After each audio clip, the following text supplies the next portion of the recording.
CVS, Express Scripts, and OptumRx control 80% of the 7 billion prescriptions written every year in the US. With power and corruption comes lawsuits. And litigation is the one place where the contracts get unsealed, the internal emails get read out loud, and the math finally has to add up in front of a judge. Lewandowski versus Johnson & Johnson. We've all heard it. It's arguably the most important case for employers to understand. So the premise was under ERISA, an employer that sponsors a self-funded health plan is a fiduciary. They are legally obligated to manage the plan prudently and in a participant's best interest the same way a 401k sponsor must. Anne Lewandowski, who was a Johnson & Johnson employee, filed a class action in February of 2024. She alleged that Johnson & Johnson breached that duty by mismanaging its prescription drug benefit and overpaying its PBM. This cost the plan and employees millions of dollars.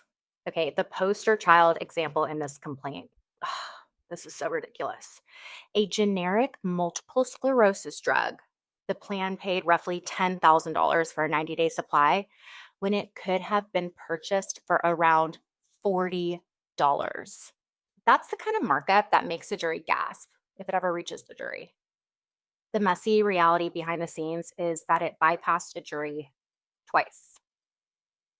In January 2025, the court dismissed the case for a lack of Article 3 standing, which is the legal requirement that a plaintiff show a concrete, traceable, redressable injury.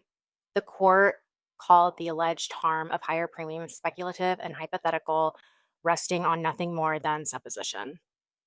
Even where Lewandowski paid higher out-of-pocket costs for specific drugs, the court ruled it couldn't redress the injury because any refund would just flow back to the insurer. Let's talk about the human impact and the systemic lesson. Here's the uncomfortable truth that this case exposes. The system is so opaque and the money flows are so layered that even a plaintiff staring at a 250 times markup couldn't prove that she was personally, concretely harmed in a way a court would fix. The dysfunction is the defense. The same complexity PBMs profit from also shields the employers who hands them the keys. All right, where it stands, plaintiffs declined to amend a third time and filed a notice of appeal in January 2026. The takeaway here for any plan sponsors is that the courts just told you that you are a fiduciary. Document that PBM oversight.